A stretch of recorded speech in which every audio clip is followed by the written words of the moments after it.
Time to take it to the dirt. This is Slingin Dirt, 1 hour of dirt track talk. Now, here are Ashley and David Stremme.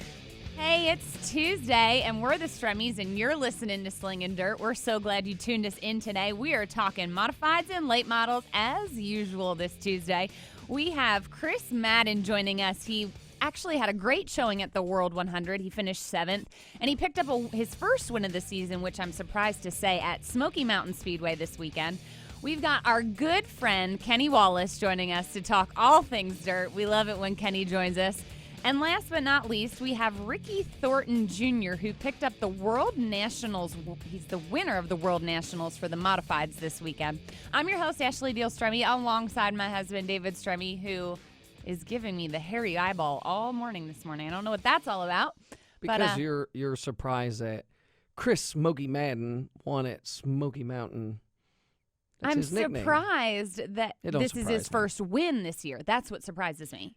Well, he hasn't raced. He didn't start racing until about a month ago. That's what I'm curious to ask him. You know, he got a new Longhorn, and he's been out, been really quick, and he was good at Eldora, like you had said. So, yeah, 7th. But anyways, a lot of racing went on over the weekend, and it was really cool to. A lot of rainouts this weekend. There was. It was a lot of rain, but and I think you'll see it this weekend too. But you know, you talk about they had at Marshalltown, Iowa. They had the 10,000 to win race that Ricky Thornton Jr. had won. Mm-hmm. Terry Phillips was there. He run Grabowski, Kyle Strickler, and I was talking to Kyle because he was in our house car, and I was kind of like, hey, you know, I didn't watch it on TV or the internet or anything. So I said, hey, what happened, you know? And he's like, well, we won both our heats. We redrew. He 10th is inversion. Anyways, he runs 6th in dash, and he goes, like lap 5, I busted my left front spindle. And I'm like, what? Yeah, did you watch the highlights? I didn't see highlights. Yeah, Him and some guy got into it. Yeah. Mm-hmm. He said some guy doored him. And I think it's the I don't other know. way around, Yeah. but I'm just saying. Anyways, I was just surprised. I was like, he run 4th, you know, maybe there wasn't a lot of passing. And when he told me he broke the spindle, I was like, wow, okay. But, you know, we went to the PBR bull riding Saturday, kind of a little different kind of dirt. They still had red clay there, but Rudiman was in the crowd. There's a lot of race fans in the crowd. Jacqueline was in the crowd, Mm-hmm. and she's over on the other side of the arena, and we're watching. Wait. Let's rewind. Jacqueline is the wife. I can say wife now. Yeah, Super Kevin excited Rumley, about that. Of Kevin Rumley, who is the head wrench for Jonathan Davenport, who also picked up another win this weekend. So, and that's where I was going. Sorry, I apologize. So, you know, we're following on Twitter and seeing what's going on at Berlin and obviously watching the Lucas Oil race at Brownstown because I thought, you know, I mean, O'Neill, he was strong there. Same with Mikey Marler. So Davenport was starting 14th, and I thought, man, this is going to be interesting. And she's over there, and she's burning her phone up, you know.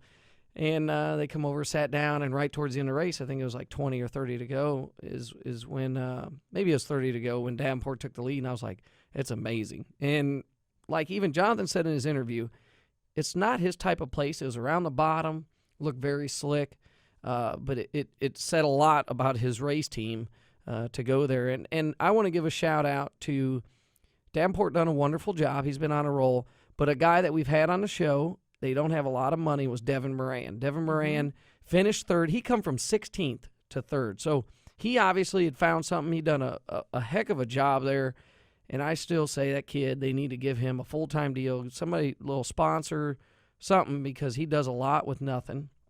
And he done very, very well. But, you know, Bloomer, he was up there. He was 6th. You know, Neal was 5th. And again, Boyer's team, they seem to be getting a little better.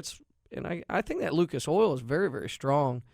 But you take and you go up to Berlin, Michigan, which I'm interested to talk to Kenny about because they put dirt on it, which is normally asphalt throughout the whole year. And my buddy Eckert there, he ended up pulling one off. So pulling one off? He just won the Firecracker 100. I know, but my God, he didn't just pull one out of his What I love, though, this is what I love. Because I like Rick. I've got to know him a little more over the last couple of years. And obviously he's a PA guy. So that's right. We talked to him, and he was in a different kind of car at the beginning of the year. And then he got another different kind of chassis. And he's done really, really well. And it just shows because again, his program was so far behind at the beginning of the year, getting started late. But it shows, he's dug in. They got another kind of car, and it's like, man, he's done awesome, and I was happy for him. He beat Lanigan. Lanigan was up there and very strong, but Jeep Van Wormer run third, which he's just been running Michigan. And what's that? I said that's a name you don't hear much as often as you used to. I seen Jeep. He was on Facebook, and he was on the boat right away Sunday morning out on Lake Michigan. So. But, he kind of got done traveling, and he'll run Eldora, just a lot of races up Michigan. So he done well, and then Clanton and Richards, and I was glad to see Shane. Shane's holding up his point lead, so I'd just like to see him win the championship. He's put in a lot of work over the last couple of years. He's gone through quite a bit. With last year he changed ownership and kind of regrouping his whole program, and then he's come out this year and done pretty good. Yeah, some other winners. Jesse Stovall, he picked up the win at Springfield. Heard of his name before. Yeah, we've had him on the show. Yep. Fergie, another winner at Dublin. Yeah, he was. That was the 10,000 to win at Dublin. Oh, was it? Yep. See, Bobby Pierce at I-55, Daryl Nelson, Cedar Lake, and Clay Daly. Where was that at? Canyon Speedway. Canyon out in. That's at Arizona. Yeah. Wow. Yeah. So they're back racing again. Yeah. I know they take off like summertime, and I look forward to talking to Ricky Thornton because he's from out that area and see what goes on in the summer. He goes up North Dakota tour and runs. And is it too hot there in the summer? I don't know. That's what I'm kind of asking him. I'm kind of curious. I'm interested about that too. Mods Shepard won at Brewerton. Or that's nothing new. Yeah. Craig Von Doren, he won the big $25,000 to win at Grandview for the 76er this weekend, so that was pretty cool. Boy, them trophies were cool. You see them? Jay, my buddy Jay Dugan actually created the mods on the top. Yeah. Can't give Shout Jay out that to much him. credit. Yes, I can. They were phenomenal. really cool because they were had, cool. Normally trophies, and I've only kept They got a little ones. angel on the top. Yeah, they got something, but they had a car up there, and I was like, that was really neat. So it was something different. It's like I had seen, Davenport. He had the World, obviously a couple weeks ago. Somebody else had the World, too. Oh, the crate race over in Fast Track Nationals. I know Rambo runs second. Matt Long run third. I know the guy, and I'll find out here when we go to break. The guy that won, he's an a green 87. Here we go. I don't remember his name. I've seen him run when we go to County Line and stuff, but the crates are, no offense, I hope I don't offend nobody. I think don't you've watch already them a lot. done that. I don't watch the crates a lot. It's like single file racing. What do you call them? Mud Nothing. buses, Nothing. push start I just don't. cars. Even Matt Long, who we talk, he just goes, I'm kind of looking to do something different. The crates have gotten, it was like that race paid $10,000-$20,000 to win, And crate racing is supposed to be economical racing. Rambo Franklin runs second. Rambo puts a crate. That's because it's paying really good. It's for guys that want to go and get into late models, but not dive all the way into super lates. And it's just changed, and that's why technology, just everything else. When I watch a crate car, it's like single file racing. You got all this tire, all this body, and everything else, and no power. So I don't watch them a lot. I'm sorry. I just don't. No. It's like no need to apologize to me. It'd be like taking a 410 sprint car and putting a 360 do this. in it. They're still exciting to watch. You got to put a 305 in it with the big wing. They don't do that. They put them small wings on. So right, they do. Anyways, sorry, folks. But the big news, how about this? We got to go to the big news. I can't take it. Why is that? Because you were all over the place this morning. Listen, go ahead. The big news. Tell me. World Finals are moving to the 27th, 28th, 29th of October next year. So a weekend ahead of schedule. Yeah, I don't know That's why. big news breaking. You heard it here first. Who's your buddy? Dolac? We got to find out from Dolac why they moved it. But I think it's a great move because the weather's always so iffy. But also give guys, they put in a long season. The World Outlaws do from February. Actually, I think it's, they're going to start next year. I know they're going to Screven. They just announced. But anyways, they go all year, so to give them a little time off, a little extra week, I should say. An extra week. I hear you. Well, we've been talking about Syracuse pretty much every show. Yep. Because it's the last one. It's the big one. I'm pissed off. Okay. And I don't think we're going. I know. That's why. Yeah. I can't get it to Sorry. work. Just isn't going to happen. All right. Anybody got a plane they can take us up on? Anyhow, my fun fact for this week is they're doing retro schemes for Syracuse. So like a Not throwback like everybody. Darlington. Absolutely, yeah. A handful of guys, some of the top guys are going to do a throwback. Well, you know the two that I think would be really, really cool? Tell me. Barefoot Bobs. Yeah, you know, obviously. that would be cool. I'm sure Tim's doing And that. I'm going to go back a little bit. Well, I'd like to see Buzzy Rudeman too. And I maybe we should see if Buzzy's going up there.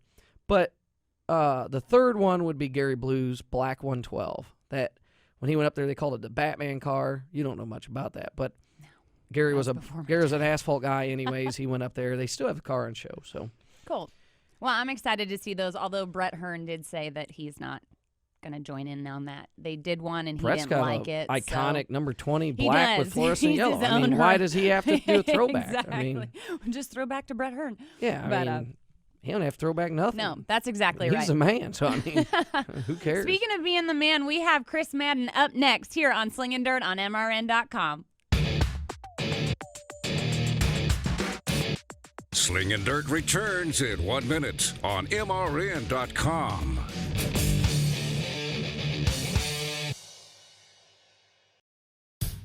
Dale Jr. here. I wear Wrangler Advanced Comfort jeans for any occasion. With new styles and great fits, you'll look good and feel comfortable anytime, anywhere.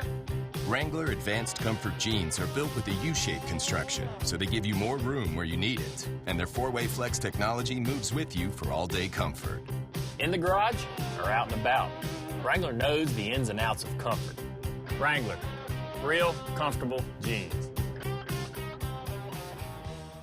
This Wednesday night, join the Motor Racing Network for MRN 360. It's a full circle look at the sport of NASCAR, hosted by Steve Holst. This 1-hour show will take you from the track into the lives of your favorite drivers. Can't guarantee anything, that's why we run the race. Even the fans have a voice on MRN 360. Personally, the guy doesn't belong in NASCAR. I think he's too hot-headed. It's MRN 360 this Wednesday night at 7 p.m. Eastern on the Motor Racing Network.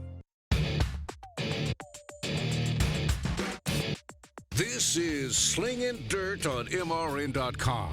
Now back to Ashley and David Stremme. Welcome back to Slingin Dirt. We're your hosts, Ashley and David Stremme.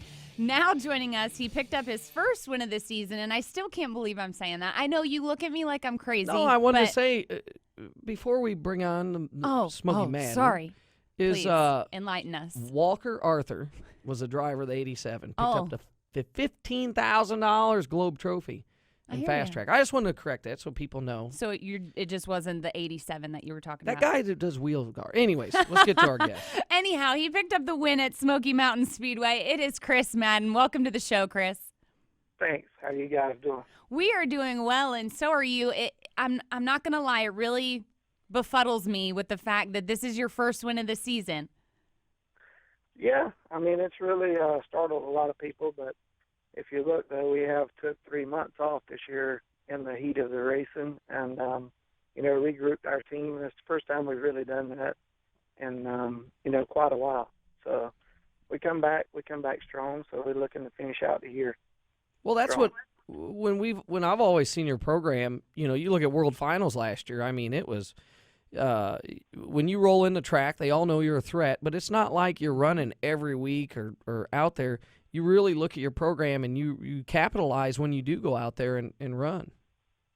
Yeah, we have to do it that way, just the funding, the price, of racing this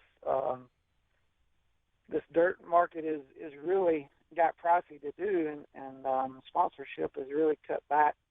So it's tough on guys that race at the level that I race at who have a short-funded, I guess you would say, program.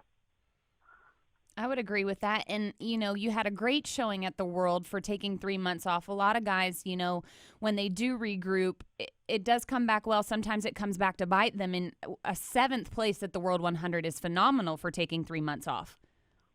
Yeah, we did. We come back strong there. I love that place for sure. And we're going to get a win there before we quit, that's for sure.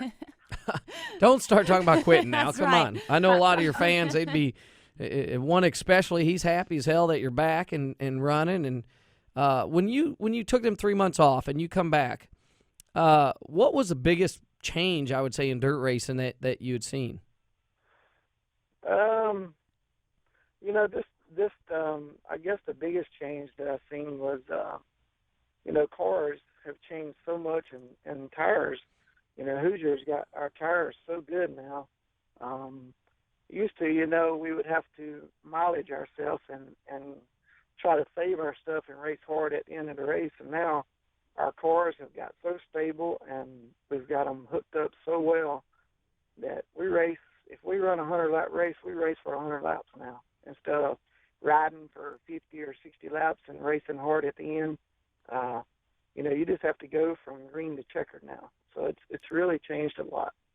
What do you prefer? Because it's, as an entertainment side, it's good both ways. But and you look at the world, the pace was phenomenal that whole 100 laps. But do you like it where you ride and got to take care of your stuff, or do you like it where you just hammer down the whole time and you're going to have tires underneath you the whole race?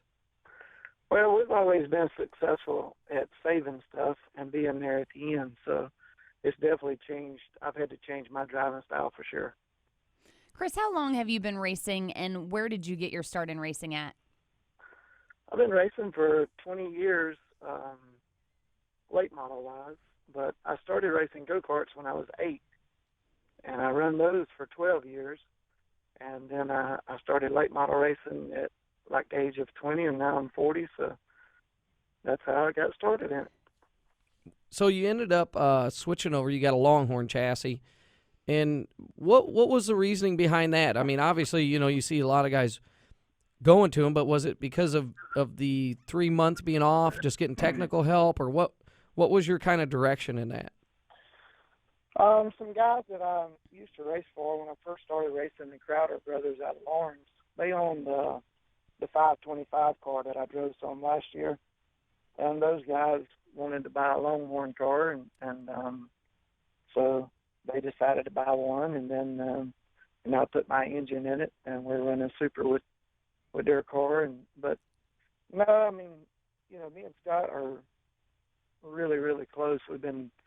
I've raced his cars for over 10 years now, so it was a hard decision to make to do something different, but I felt like the best to get the help, the sponsorship from someone else, I had to do something different. That's understandable. I mean, Scott his program, is and what I've learned on watching this dirt, it's changing so much. He went on a big 5-win streak, and Davenport's won, and I mean, all these guys keeps changing. But and I thought it was surprising because I've always known you as in a Bloomer car. So with the World Finals coming up, what's your thoughts on it? I know last year you got away a little bit there, but you looking forward to it? Oh yeah, we're definitely looking forward to it. Last year we led their Friday night race all the way up to the last lap, and Lanigan got by me for the win. But, we've won I think 3 races up there, so we're definitely looking forward to coming to Charlotte. I love that place too. High-speed places we really like. Well, you talked about wanting to win the World 100. To this date, what's one win that sticks in the back of your mind that you're pretty proud of? Well, all of them mean a lot to me for sure. All 196 of them now. Yeah, we're looking for the 200 mark now. Maybe we can knock that out before the season comes to an end. But I guess the one that sticks out the most was back when I was driving for Barry. I had a real bad wreck at Charlotte, and I was out for a couple of months then, and we come back to an extreme race at Madison, North Carolina. It was a 20 or 25 grand to win extreme. Back then was the name of the circuit that was Scott and all them guys were running. It was like took the place of, I don't know, the Hava Temple or something maybe like that. But we come back to that race for our first one back, and we started 18th and won that thing. That was pretty amazing. Wow, that is. I know with all the years of dirt late model racing and your experience and looking into the future, if you could, and say, hey, what is a direction to help keep it stable, keep it where the growth is there? What is something that you would like to see happen or something that you think that really needs to be kind of stable for dirt late models to stay on top? I mean, I don't know. It's it seems like that right now it's going to 2-car teams and having to have engineers and having to go do a lot more testing, and data systems are coming involved. And, it's getting really, really out of hand. I really don't know how they could control it to get it back to where your average guy could race. But also, we got to get some young guys coming along in the dirt market. You look at the average age at Eldora, and it was, pretty high. Not a lot of young guys are coming and getting involved in our sport for some reason. Well, you speak about young guys. I believe you have 2 sons and a daughter. Is there any interest in following Dad's footsteps? Well, the 2 oldest ones, they one of them is a basketball player, and my girl is a softball player. But my youngest one, I still think we may have a chance for him to do it.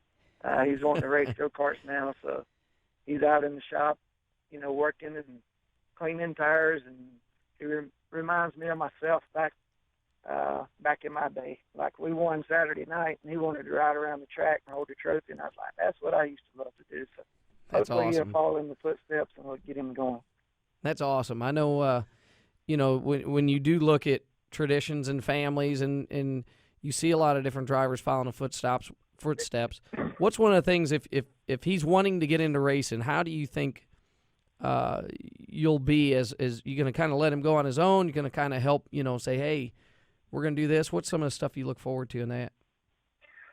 I think the most important thing is to get involved with the right people from the get-go and get him surrounded with a good group of guys that whatever sport that he decides to do, go-karting or whatever he wants to do, I want to surround him with the best that I can and give him the best knowledge to help him and ability to be able to do it. That's cool. Spoken like a true father. Yeah, I like that. Well, I mean, I look at his program, and he's always, I think, bringing his boy along and doing something would be really good. Hey, one last question here, and obviously you've traveled all over, and I thought I can't really say there's one track that I know of following you that it's like, man, he owns that place. But what is a place that you go into and you're like, this is my place. I can drive around here blindfolded? Well, I tell you, the one that used to be that way was the big track at Gaffney. Oh my! Man, when we showed up there, we were pretty dominant at that place. I had figured out where that place had some speed in it. It was a very unique place. Yeah. You had to be a driver to get around that place when it was big. I tell people up north, and it's funny because I'm, again, still learning a lot of this dirt, and here in the Carolinas, these tracks are big. You look at width and Carolina, and I remember going to, like you're saying, the old Gaffney Speedway where it was, it separated a lot of people down there, and then you go up to like a Fairbury, Illinois, and I'm like, man, this place is small. You can put 3 of them inside there. How is that when you go run? You look at like Knoxville this weekend. That's a pretty big place. But do you feel the Carolina guys, have a little bit of advantage at the bigger tracks? I definitely think we have an advantage at momentum places. From having to run on big racetracks back in, especially when Gaffney was big, like you say, Whitful. Lawndale was kind of a big place. Charlotte, all those tracks are kind of, momentum and keep your speed up. And I think that does definitely help us. But we don't have a lot of the stop-and-go places like they do, like you're talking about. But I think it definitely gives us a little advantage. Yep. Absolutely. Well, speaking of momentum, now that the win's out of the way, hopefully that'll rack them up and you can hit 200 this year. I hope so. We've definitely been good since we got our car. We come out, run second at Gaffney with it to Ferguson, which, that guy's been really on fire this year. So we run second to him and then go to Eldora and run as good as we did and then come back and get us a win. So I'm pretty pumped up about it. Hey, I got a plan for you. You go out, you just win about another, 3, and then you win 200 at the World Finals. That sounds wonderful to me. I'll take that plan. All right, let's put it into effect. So, all right, deal done. Awesome. Well, thank you for being on the show, Chris. We appreciate it, and best of luck with the rest of the season. Thank y'all very much. Enjoy it. Thank you. Love it. 200 wins. That's crazy. Very humbled man. He is. He yes. was, and you watch him race. I mean, I remember at the World Finals last year, I was like, man, this guy's like running on asphalt, just very straight, so smooth. And here's Lanigan come around the top, and I was like, it was a heartbreaker for him. But as we've seen, and he had hit it on the head of funding and doing stuff, but it's a really big statement for a guy to sit out like that 3 months.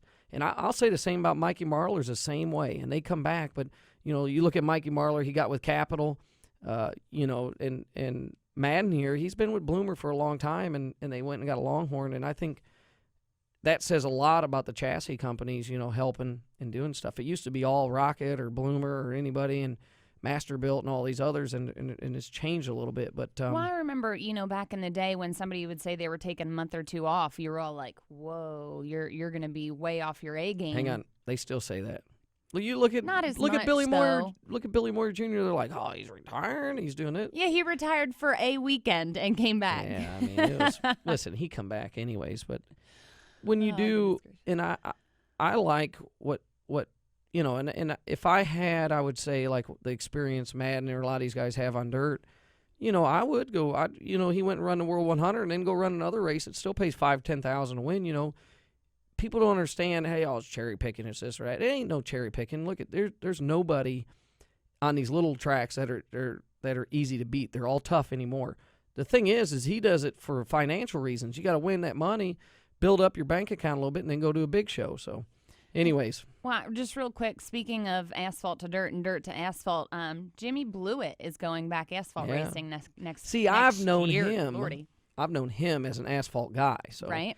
It was interesting. He's going back to his roots next year. Well, it's good for him. It's awesome because he's I thought you'd that appreciate family that. and everybody had been through a lot. Anyways, I don't have to talk much after this because we got a new guy coming No, on. we've got Kenny Wallace joining us after the break, and I'm sure he'll have a lot to talk about here on Slingin Dirt on new MRN.com. Track record. Oh, my God.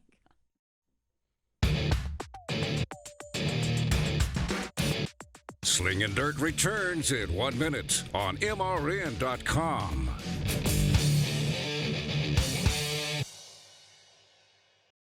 Celebrate the 2015 NASCAR Sprint Cup Series season in style with a trip to Vegas and a new set of wheels. Enter for your chance to win a brand new 2016 Ford F-150, plus a VIP trip to NASCAR After the Lap, sponsored by Ford and Sprint. Thursday, December 3rd, see all 16 challengers in the chase for the NASCAR Sprint Cup live at the Palms in Las Vegas for the ultimate driver tell-all. Enter today at NASCARAfterthelap.com. Need fantasy racing advice on picking your team for the upcoming Sprint Cup race? Motor Racing Network's fantasy experts are here to help you with the inside line. I like the fiery Brad Keselowski, and here's why. Join Tyler Burnett and Robbie Mays every Thursday on the Inside Line for in-depth analysis to give you a leg up on the competition. I'm really curious to see if they can continue that dominance. The Inside Line Fantasy Racing Show, Thursdays in the Media Center at MRN.com. This is Slingin Dirt on MRN.com. Now back to Ashley and David Stremme. Welcome back to Slingin Dirt. We're the Stremmes. Our next guest is a very good friend of ours. And this weekend, he set the new track record at Berlin Speedway. Welcome to the show, Kenny Wallace. I love it. Yeah, we went up to Berlin in Grand Rapids, Michigan. And, of course, we've all ran asphalt and ASA there. And I come in and I looked at my crew chief, and he waited for me to shut the motor off, and he said, "New track record." I love it. And we all grew up hearing that, so it was funny. David made me do it. I was very impressed by it because obviously there's a lot of people follow you on Twitter. You're moving, you sold your house, and with doing your, I call it your day job of being on race day.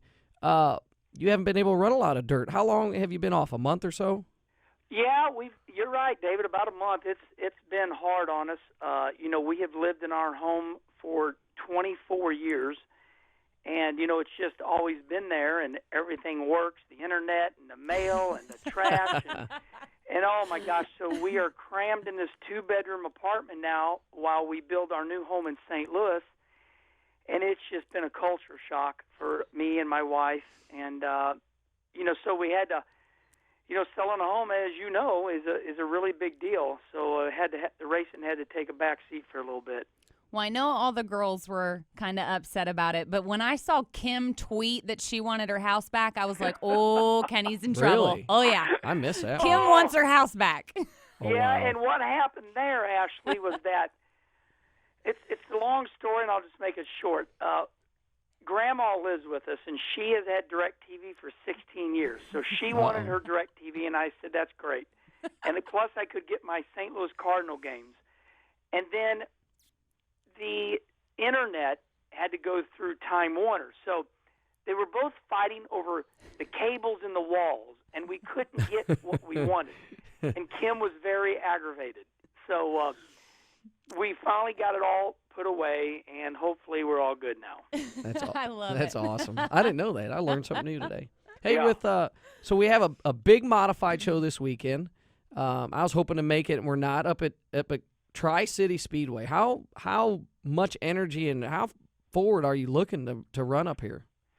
Well, David, the way it goes is when you look at dirt racing, whether it's, Syracuse, the mile, how legendary that was, whether we're looking at the World 100 at Eldora or the Knoxville Nationals, this is something that's building. They call it Mod Mania. It's this Thursday, Friday, Saturday, and it's relatively new. I think this is maybe the 8th straight year, and it has caught on. It's caught a lot of traction. And what I mean by that is, 80 to 90 cars, for 24 starting spots on Thursday night, and that's 3,000 to win. Then Friday night's 4,000 to win, and then Saturday night's 5,000 to win. And it's just Mod Mania, where the modifieds are the A card. There'll be late models there, but late models are after us. Yep. And so, modifieds are obviously the largest car count of any race car in the United States. And but we always do play second fiddle to, the World of Outlaw or Lucas Oil late models or, sprint cars. So this is our chance to shine. And it's quickly gained traction. It's a big deal. Hey, so and you got me thinking about this. When you travel around a lot of different tracks, and I'd seen you tweet about this a little bit with, Fairbury had 80-some cars for their big modified show here a couple weeks ago. Gundaker's there at Tri-City, they are going to get, like you said, 80, 90 cars. But you had Spoon River, you have some of these others, which are great tracks in Illinois. What separates those car counts? Why are guys going to some places and not others? That's a really good question, and me and you are a lot alike. I'm 10 years into dirt racing, and it's psyche. It's people's brains. It really is. So from what I've learned is Fairbury is a destination to where everybody that works at Fairbury is, it's an American Legion Hall, so to speak, and nobody gets paid. It's all for the love of the sport. Yep. And Fairbury has earned a lot of respect. They pay big money. And people like yourself and Ashley and everybody, they just like going there. It just simply has to do with people liking facilities or not liking them. Fairbury is a wide, roomy racetrack. Peoria paid $10,000, but it's somewhat of a bull ring. And, it's really not like a destination, so to speak. Right. It's, on the river bottom. You can get flooded out easily. And, some people they just don't take a liking to some facilities. And sometimes the car count shows, and I think that's what we saw.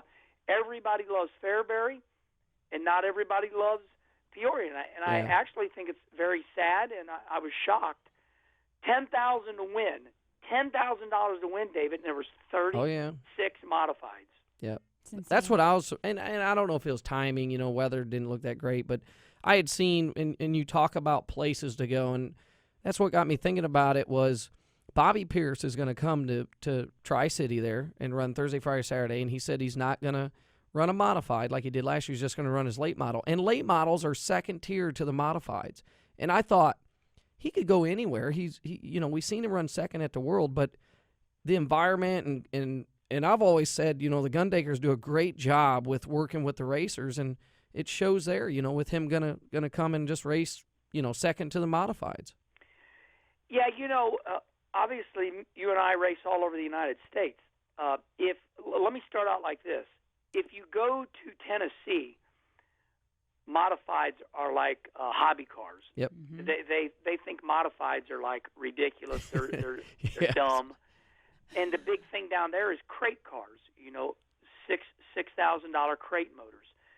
Now, if you move a little north, once you start getting around Paducah, Kentucky, modifieds are bumping the late models. It's a big deal. Now, once you get to Missouri and Illinois, watch out. It's all mods. Yep. And it's all mods. It's the car counts are out of hand. People have pride. They feel big time. We're $10,000 to win. Of course, the Renegades of Dirt around here on the East Coast, $10,000 and $20,000 to win. So yeah, the modifieds are quickly becoming. Terry Phillips runs modifieds. Of course, Bart Hartman's running modifieds. You're seeing a lot of big late model guys going, whoa, what's going on here? They're paying $10,000 and $20,000 to win for these mods. So the mods are starting to gain a lot of traction. And I'm so glad you said that, Kenny, because I have been wondering, and I want to bring it to somebody at World Racing Group. We've got the sprint cars that have the World of Outlaw Tour, the late models. Why is there not a UMP World of Outlaw late or modified tour? Well, you bring up a good question, and it's very confusing, and I'll explain it the best I can. So you have the name Dirt, and the word dirt is like the word NASCAR. And Dirt, number one deal is the World of Outlaw sprint cars. That is their baby. That's where Tom Deary lives. He's at every World of Outlaw sprint car race. That is their NASCAR, so to speak.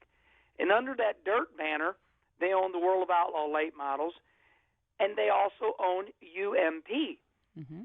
But somewhere, I guess they don't think that, in UMP with the modifieds, I guess they don't think that a traveling series is conducive. Yeah. The modifieds are thought of as a working man's game. Yep. But that's true. There's a lot of people that work for a living. But if you look at USMTS, which is the NASCAR modifieds, my God, that's a traveling series, and they got 60 cars everywhere they go. So yeah. I'm not so sure they're thinking right in UMP. I agree with you, Ashley. I think UMP, which is Dirt, I think they should think about that, and I don't know if it ever happened. I think you're right, Kenny. When I look at, and I enjoy it, people always ask, how come you're on modifieds? I say, hey, Kenny Wallace got me into this, but I look at, we talk about how busy you are. I'm busy. I don't want to spend all week, working on a car and doing stuff. And we can go run a modified. You have fun. You're competitive, and it's very economical. And I look at, and we're gonna have Ricky Thornton Jr. on the show, and I'm like, here's a guy, I got to know him a little bit out at Boone. He takes him and his wife. They just go racing all over. But he does race. I'm pretty sure he races for a living. And when you look at, like you're saying, the East Coast, I think modified racing's changed, where you have your B mods or your sport mods or whatever, and you also have your top A mods where I'll probably get in trouble for saying it earlier. Like crate racing doesn't do nothing for me in watching late models. It's follow leader. It's not it was supposed to be an area of people to go for an economical way of racing, but when I see a lot of late model guys going modifieds. Just what you're saying. They go, hey, I can go run here. It's probably not as technical. You look at, we don't rely a ton on air. Like late models have gotten so aero, so I call it asphalt style. It's very hard. But the modifieds, you see gaining a lot of traction, and maybe we can get UMP to do a little tour besides the Hell Tour, in the summer, but do something else. Yeah, well, let me start by saying this. IMCA, that series is the oldest series in all the United States. It's way older than NASCAR. IMCA came out with the first modified. And the modified looked, I'm kind of a redneck, a little Missouri style, so I'm just going to say it the way I say it in my verbiage. I love it. The modified was thought of as a Bovo hobby-type looking car, and it was silly, but it was economical. It was a working man's car. So IMCA made it to where the mod was an embarrassing-looking car. And it has evolved. It has evolved to where, these are 800 horsepower, massive horsepower, so much to where I put Kevin Harvick in my car, and he come in, his eyeballs got big. And Kevin Harvick looked at me, and he said, "Oh, my God, I had no idea these things had this much power." And I said, "Well, that's because you're driving a UMP modified. Yep. You're thinking IMCA, where they're a hobby-type car modified." So, yeah, what has happened over the last 20 years, the modifieds have evolved, and they're still really cheap. I got $60,000 in mine, $30,000 in my motor, $30,000 in the car, and they can go higher, but still it's way cheaper than a mod, and now we're basically running for about, in some instances, running for about the same money. So, but wouldn't you say, too, most of the time, I would say, pretty much 90% of the time, you can run and pretty much pay for your cost to go race. Cover some of the cost. Yeah, Yep. Listen, there's no late model guy that makes money except Bloomer and Davenport now. It's Davenport now, but I've talked about this with one of the most famous promoters in the United States, and he said, "Don't kid yourself, Ken." He says, "Nobody's making money. It's just that these guys are getting all the deals. They're getting good free motors, they're getting free parts, and nobody makes money racing. We all have to have a sugar daddy. My sugar daddy is I got good sponsors like Toyota, JEGS, UNOH. So, this theory that we all make money racing, we never make money. What we do is we limit the damage. Yep. And we all know that. Yep. And, so, that's that way in the world of outlaw sprint cars. That's that way in everything. So this thought that, mods don't pay no money, that's just that you don't have any knowledge. Yeah. Mods pay money. It's just all relative, Well, and I explain to people an analogy of people got bass boats, and I go, man, how come they spend $60,000 in a bass boat? Well, that's what they love to do, and they go out there and they fish, and some do good in money, some just do it for whatever, the enjoyment, and it's the same way with racing. It's the same way with somebody going and buying a camper, and they just go camp every weekend, or there's different analogies, and that's what I know when I said, hey, and you and my wife got me into this dirt stuff, but I said, I can go run dirt and at least pay for some of my addiction to racing. Unlike if I was asphalt racing, I'd be burned out. Probably, you'd be sitting on a street corner right now. as they say, you're just pissing money away, Yeah, but, well, it was really disappointing for me, how much I love my nephew, Stephen Wallace, and 2 weeks ago, and I know you and Stephen are dear friends, and I saw Stephen won the big cars race at Concord Speedway, and I think it was a big race. They were all there. Yep. And it was a big win for Stephen. Paid like $7,000 to win. I'm like, oh my God, Yeah. Hell, we run for $5,000 to win for 30, 40 lap dirt races every week, and so the late model asphalts, everybody agrees, it's quickly burning itself out. They need to revamp that deal. A lot of people are going dirt, like you, like me. I see a lot of people doing it now. So, to go run asphalt racing and have your team meet in the lobby of the hotel at 6 in the morning at Milwaukee and practice all day long and burn up a set of tires and then put on another set of tires the next day, and finally a day and a half later we get to the race and they give you $7,000 for the win. Yeah. Those days are over, and as far as dirt racing goes, you show up, you get 3 laps of practice, you win the race, and you make $5,000, and you may end up making way more money because you're still running your tires you have from last week or the week before. Yeah. So that's why I talk about relativity. It's all relative, That's what it's hard. I tell my asphalt buddies, they're like, they hear about all this dirt stuff, and I go, listen, I'll run sometimes tires that are 6 months old because that's the best what you need right there. And they have a hard time understanding that. But as I've learned and you watch, and my theories have kind of been blown out the window as I've tried to learn some of this dirt because we've had some farmers on the show, and I've asked them, I'm like, I think you got to be a farmer to understand some of this dirt because they're very good at reading maybe how much moisture it holds or, the type of clay. But it's just experience. But we need to work on Steven, though, to get him converted. You know, I thought we had him once because he had sent you your seat or his seat and all this stuff, and then and I'm glad he's having great success on the late model stuff, but we got to get him converted. Well, I think, with Steven, what happened was, he became very depressed. He made it to the big time, not all the way to the Cup Series, but he did make it. Well, he ran a Cup race. He ran the Daytona 500. Mm-hmm. Yep. And, he was at the top, and my brother Rusty showed him, what it's like to be in the big time. And then, they just couldn't keep the pace up anymore, $6-7 million a year. And then, Steven looked at me one day and he says, Uncle Kenny, I want to be big time again. And it just crushed me because he was heartbroken. And I said, Steven, I know. And then he went to late model. He stepped down, and he couldn't run fifth or sixth. And the reason why was, Dale Earnhardt Jr.'s crew chiefs, Tony Eury Jr., Tony Eury Sr., all these NASCAR guys went down to the late models. And now those late models are they're like NASCAR Cup Series. And Steven and Blake, they only have so much knowledge, and they were becoming depressed because it was like being in NASCAR, and they couldn't be competitive. And lo and behold, my brother Rusty said, time out, and they went to LFR, I guess, which is right around your neck of the woods, and all of a sudden Steven rented a car for one race and dominated, and he said, oh, my God, I can do it. I can do it, Uncle Kenny. I do have the talent.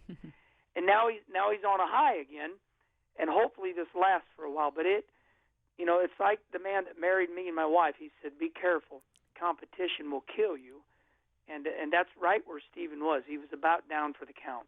Well, he run well this weekend, finished third with a flat tire, and he's done well. And we got to get our next guest on here, but I want to request.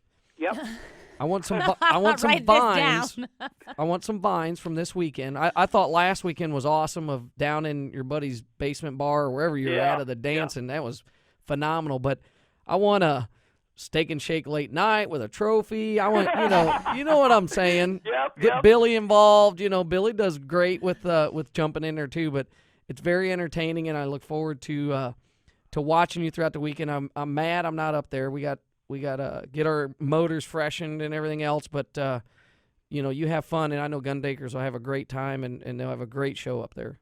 Well, thanks. I obviously I seek attention, but there's something about me. I don't know. There's that social networking is like therapy for me. I think I don't know why I do it. Obviously, I'm weak in some areas, and that's one of them, but people like you saying that keeps me going, and it does calm my nerves a little bit, between heat races and A-mains. I watch the track. I'm working on my chassis, but that downtime, instead of smoking a cigarette, I'll grab that vine and I'll do something. Yeah. So thanks like me poop me pants. For people that don't know, that was awesome. It was. Yeah.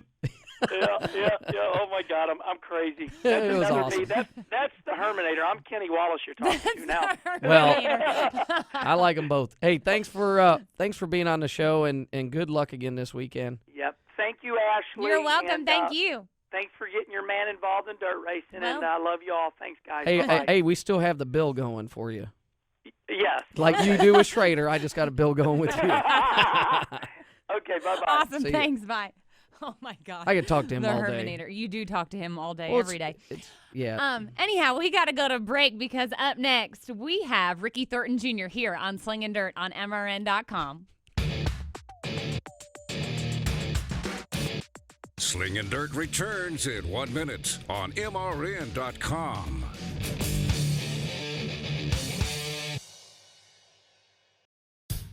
Dale Jr. here. I wear Wrangler Advanced Comfort jeans for any occasion.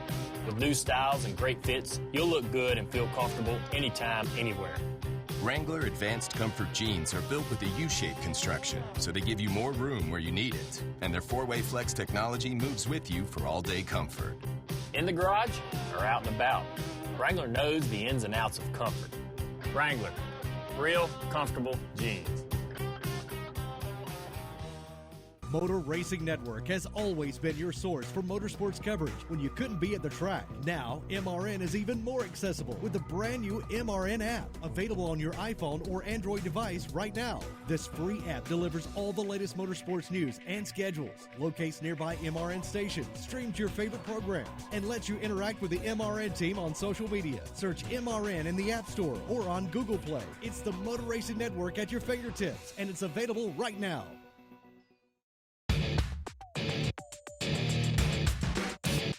This is Slingin Dirt on MRN.com. Now back to Ashley and David Stremme. Welcome back to Slingin Dirt. We're the Stremmes. Joining us now, he picked up the win at Marshalltown.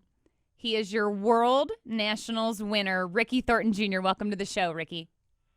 Thank you guys for having me. So we see all these cool trophies. Why are you giggling? We see all these cool trophies with the World 100, but I've got to say that belt you won this weekend's pretty fancy. Definitely pretty cool. It's something different. It almost makes you feel like a pro wrestler. I seen you hoisting that thing around. I thought it was awesome. I'm gonna apologize up front because we had Kenny Wallace on. We were going long, and we'll have you back on the show because you deserve to be here. One of the things that amazes me, and I followed you a little more, and obviously you ran very well at Boone. And you can correct me, but it's you and your girlfriend that only work on the car. That's it. Yeah, my dad and mom helped me a little bit, but for the most part, it's just me and my girlfriend. So you raced in Arizona, I think it was, right before Boone. Drove to Boone, raced there, then you drove back, correct? Correct. Yeah, we had a stock car show here at home that we wanted to run, and then we ran that Sunday night. We left right after the races, and we got to Boone Tuesday. So you raced Boone. Impressive showing at Boone. Did very well. Drove back home, and then flew back to Des Moines or whatever, drove to Marshalltown, and drove somebody else's car, right? Yep. Yeah, we left Boone, got home, I think it was Monday night, and then Wednesday, I was talking to Mike Wheelstad, and he wanted me to run his car. He originally wanted Rodney Sanders to run it, but he hurt his car and had to build a new one, so that kind of gave me the option, and we tried flying out Thursday. Actually had some airplane problems and couldn't get there for practice, so we got there Friday and it ended up raining out. So Saturday morning, day of the big show, we had no time in the car, nothing. Kind of went out and did it. That's awesome. That's a wheel man right there. No That's what I was hoping he'd tell that part because I read that and I'm like, wow. But Jason Bolio, who we helped and is a customer of ours that was at Boone, he talked about you running the North Dakota Tour, and it's just basically you and your girlfriend running. I'm like, wow, I got to start following this guy a little bit. And you've really impressed me at how you do stuff. But so do you race for a living? Yeah, that's all I do. My girlfriend, she's actually a pharmacy tech for Walgreens. So she pays some of the bills, I pay some of the bills, and we go out and have fun. Ricky, how old are you? 24. 24. He just says like 24. Yeah. I think it's awesome because Kenny and I were talking about how the modifieds have really grown. And you look across, we talk about that North Dakota Tour. They run, 10 or 12 races, 7 races? What's that? I think it's 7 shows. 7 shows, 7 different tracks. Then you have the what I call the winter heat, but what's the winter schedule down there in Arizona area? We have 3 or 4 tracks that I run, and we'll run 2 or 3 times a week, all January and all February. So you do. Impressive. So that's the thing that impresses me is being able to travel around and race, and because what brought it up was and IMCA does a good job. Like I said, they have the North Dakota Tour. You have your guys down there. They have the Hawkeye Tour, but modifieds have gone from just your local hobby car to a traveling series. People love them. They put on a great show. You look at this past weekend at the World Nationals. It was a great showing there. What do you think the biggest thing is with it? Is it economical, or is it something? I say it's a lot of just. It don't take a lot of work because a lot of times it's just me, my wife, and my buddy go to the track. Well, and with everybody being on one tire, pretty much one engine package with the crate motor.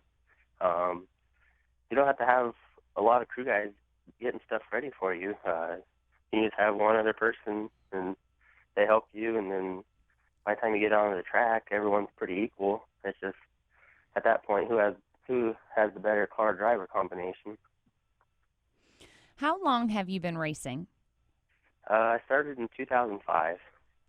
Okay, so I've got to put a little cap on this for our listeners. This was your 150th career win this past weekend, correct? Yep, correct.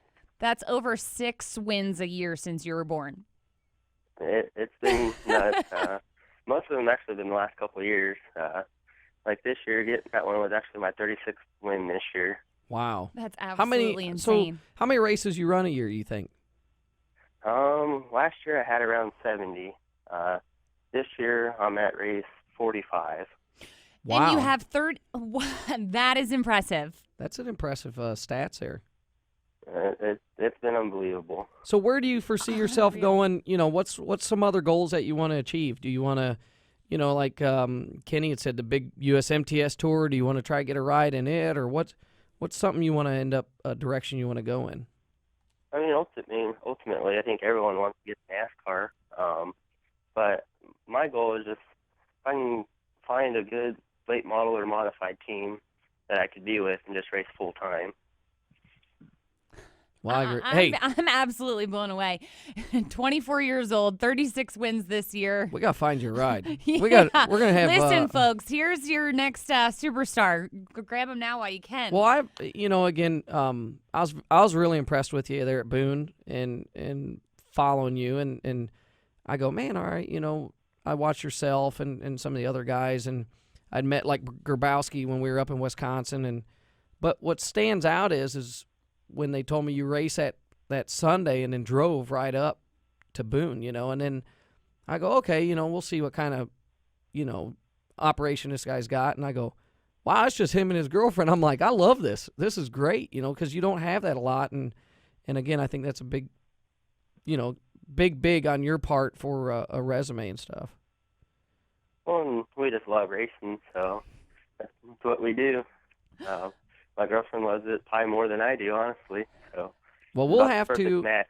We'll have to. I'll see. I just got my second car finished. It's an open car that we run, and I gotta get Davenport. He wants to run it once, and we'll get you in there though, slid in there. I gotta get Brett Hearn one to run it, but I'd definitely like to have you in the car. I know, especially now you just show up, you don't practice none, you just win. That's awesome, I think. But yeah, I'll definitely like to drive it. I'm always open for anything. So what's some of the stuff you obviously you'll be going to Vegas? Is there anything else? Really, other than big shows, like we got Vegas. We have a 2-day show at Casa Grande. It's I think it's like $1,000 to win each night.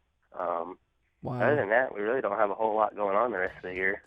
Awesome. Well, we appreciate you being on the show, Ricky, and we'll have to have you on again, but congratulations on an awesome season. Thank you. Appreciate it. Well, thank you. Good Incredible. Luck. We're a little short on time. I run it out. Well, that's because you like to talk Sorry. so much. Upcoming races, 12th Annual Lucas Oil Knoxville National Late Models this weekend. Thanks for joining us. We're the Stremmes. Wing Nation up next with Kendra and Steve. Later today, you can find Slingin Dirt in the Media Center at mrn.com. This has been Slingin Dirt with Ashley and David Stremme. Listen every Tuesday at 11 Eastern on mrn.com for more news, interviews, and opinion from dirt tracks all over America. Slingin Dirt is a production of the Motor Racing Network. All rights reserved.